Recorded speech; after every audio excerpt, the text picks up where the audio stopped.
Well guys, welcome back to the channel. Sasquatch Prospector here. If you look behind me, the Bridge River Valley, guys. Bridge River Gold Rush. Lots going on in the Bridge River, guys. The best way to describe the Bridge River, guys, is enchanting. It's an enchanting area. There's a charm to it that not a lot of areas have. It reminds me of the Big Bend a little bit. Some Sandon-esque vibes too from Braylorn. So anyways, guys, let's get into today.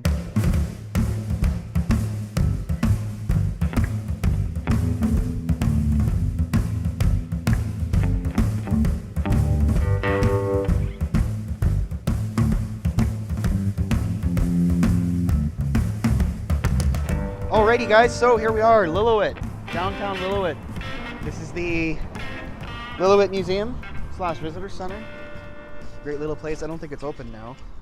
Look at these jade cuttings. I was saying that there's jade in the area. You can see Knoll Creek Jade, found 1975. So this is what a jade boulder looks like, guys. This is kind of fractured one, but which dilutes the value a bit. And then we got another jade boulder. Knoll Creek Jade, 1975. Oh, you can see, is that a core mark? Oh, that's a core. Drill core. So lots of jade here, guys. That's what the boulder looks like. Bro, Bridge River Jade. Found 1980. All jade, guys. Jade boulders. This is a really nice piece of jade, man. Bridge River Jade. That's what the boulder looks like from the outside. The Bridge River Jade. Another cut. Jade is really valuable when it doesn't have many fractures. If it's all fractured, it loses value because they like to use it for carving. So Jade City, guys, you hear about Jade City? You find jade up in the Cassiar, but you can also find it here. This is another piece here. They use it for carving. Like soapstone. Yeah, it's used for carving. This is the museum, but it's closed. Oh yeah, the jail. This is a bunch of different farm implements, basically. Pieces of machinery. And then, oh, the jail, guys, look. You can actually go inside it, I think, too. Oh, yeah, you can, yeah. Yeah, this is what the jail would have looked like. Slam shut. Yeah, so somebody could lock you in here, too. Like, Yeah, like I know, that's high school like, kids. I know, that's dangerous, man. Throw a Dudley on it or whatever. Yeah, exactly. Quick, see ya. Jail. But yeah, that's the Liilowit jail. Caps in there. Yeah, so just some farm implements. This is kind of the first trip we're doing of the season, setting the season off. So it's a little, things are still not quite there yet, but Liilowit. All the way Highway 40, guys. This was what we did, Highway 40 here. All the way along Gold Bridge, Braylorn. All the way Lillooet. Pretty cool, eh?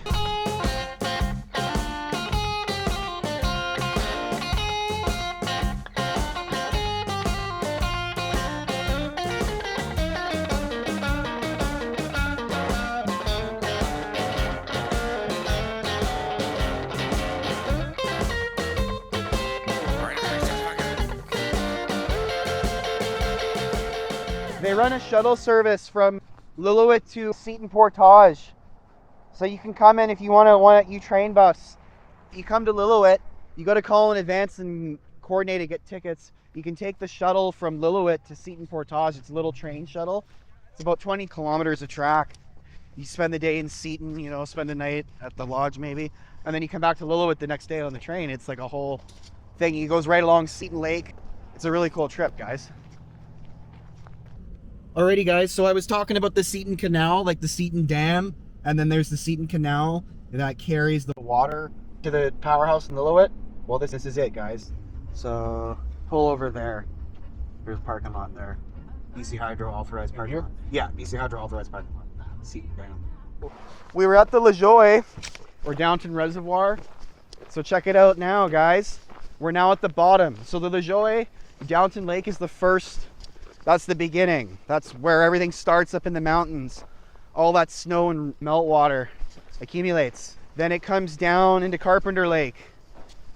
Then it goes through the penstocks, down into the powerhouse in Seatin Lake. Shalith and Seatin Portage are over that way.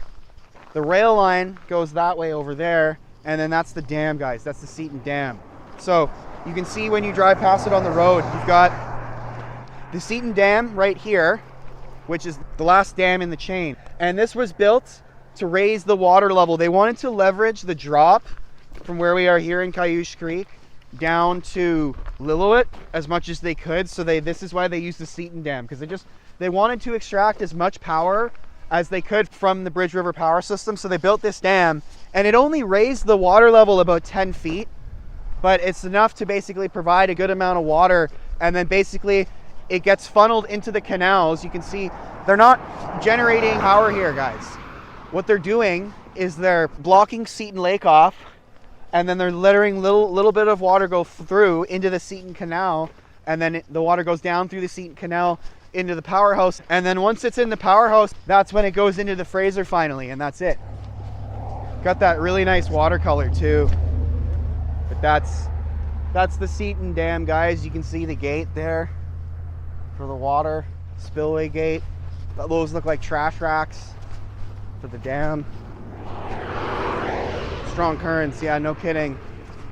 A lot of water going through there. But this is the end, guys. This is the last set of infrastructure before it hits Lillooet powerhouse and then back into the Fraser. And then the water goes all the way from the mountains to Lillooet.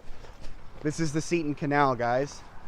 And that's the BC Hydro Bridge River Power Generation Complex. The infrastructure is really cool. The whole thing about it, it's just a fascinating subject. I don't know, at least for me it is.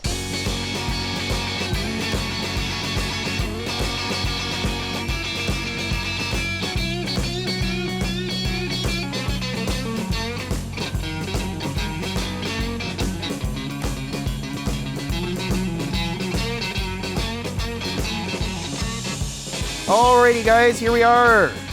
Lillooet, Bridge of 23 Camels. That's actually what it's called. So they got a little cenotaph here for us. The Bridge of 23 Camels.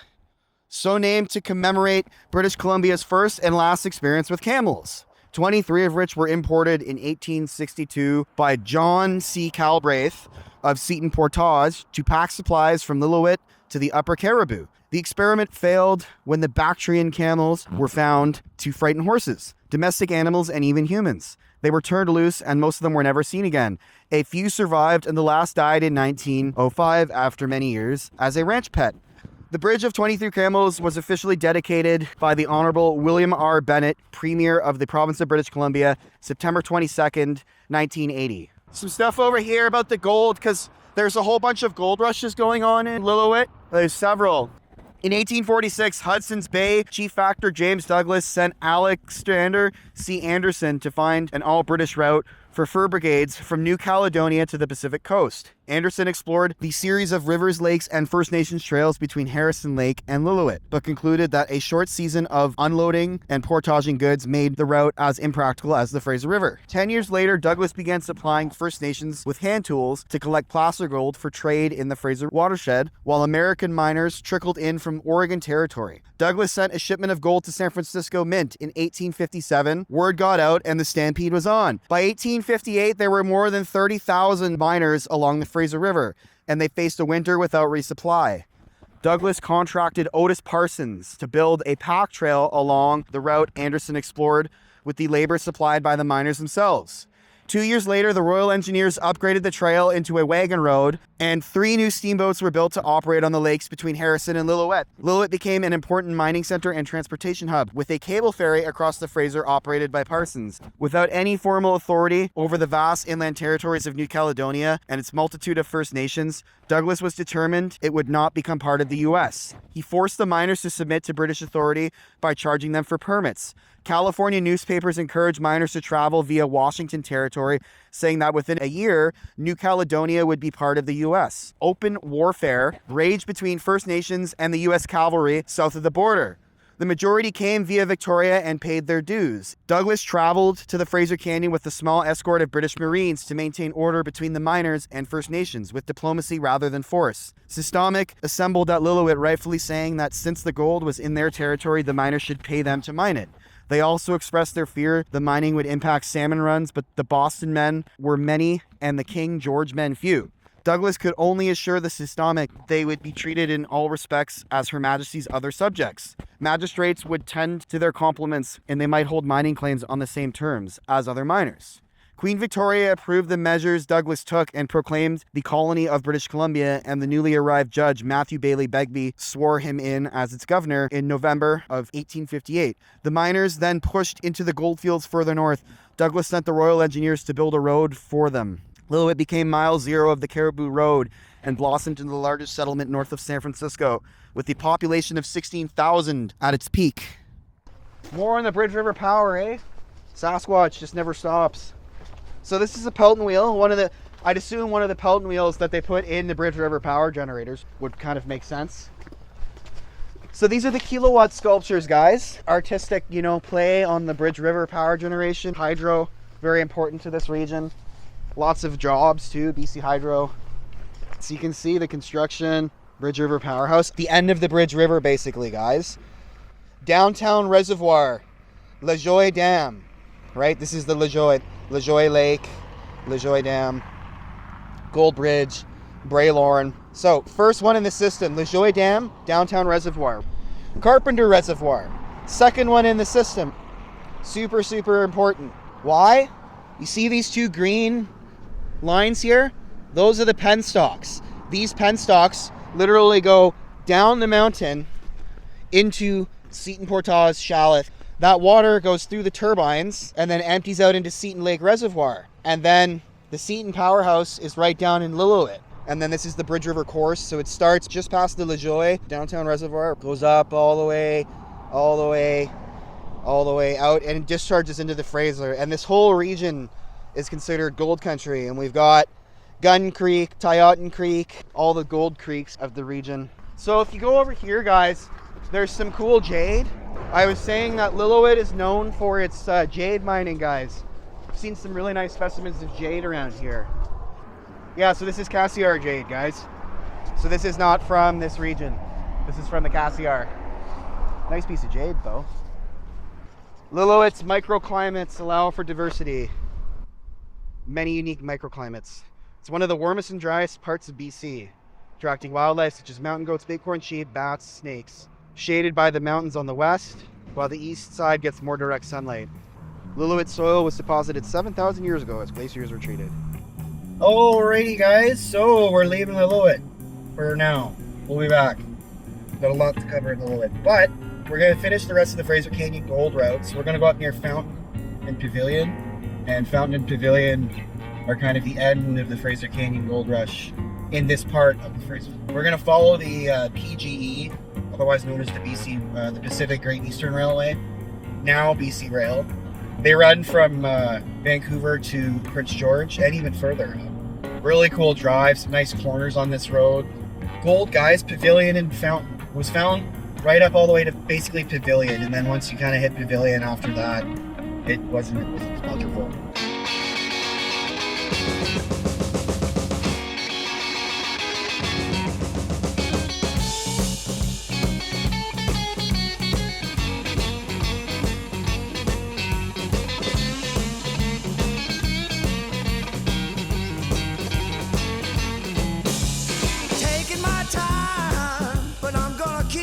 Back to you. Well, I'm taking my time, but I'm gonna keep running back to you. You can break my arm, baby, but I'm gonna keep holding on to you. Well, I'm taking my time, but I can't stop this feeling. Well, I'm taking my time, but I can't stop this feeling. My soul feels like I'm gonna lose control.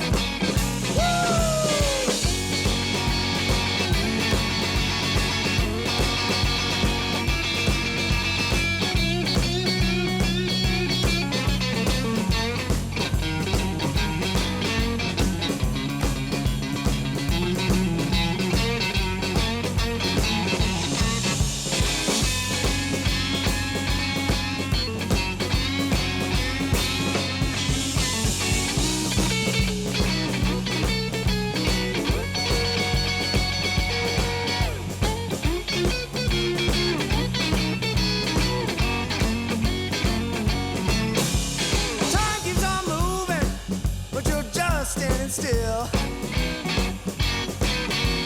Time keeps on moving, baby, but we're just standing still.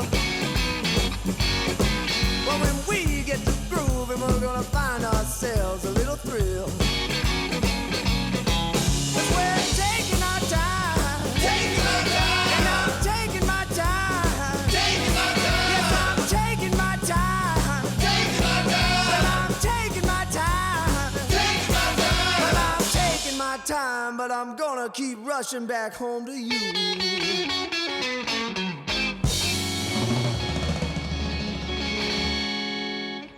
Alrighty guys, so Sasquatch here.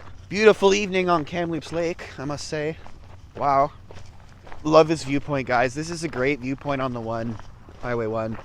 You always got to stop here and get a view. This is really good in the morning, the sunrise, stopping here in the morning. I've stopped here in the morning numerous times for a good, nice, just watch the sun come up. Got some hoodoos over there. You can do a hike too. There's a good hike up there. We hiked up there one time. Got a green sign like we had in Bridge River. Green signs. I love my green signs. Steamboat Saga. Smooth rivers and Great Lakes once were the highways of travel. On them plied stately paddle wheelers, helping exploration and settlement of the interior. They speeded gold seekers bound for the Big Bend rush of 64-65. They freighted grain from the Okanagan. They were vital in building the CPR. And doomed by the railway they helped to build. Yeah, they were done in by trains, guys. No need for stern wheelers when you got trains, right? I did a video on the Big Bend, so make sure you check out the Big Bend, because it's definitely cool history about the Big Bend Gold Rush, right? 1864-65, the Big Bend. This was the lakes route. Lakes are highways, guys. So if there's a succession of lakes, you can almost bet they're gonna, back in the day, they would have used that as a series of highways, portages in between each lake. Same thing with the Douglas Road up through Seatin Portage and Harrison Hot Springs and stuff like that. But beautiful evening, Kamloops Lake. Kamloops in the distance there. So make sure you guys like and subscribe to the video, leave a comment, hit the bell icon to get notified, and Sasquatch Prospector out.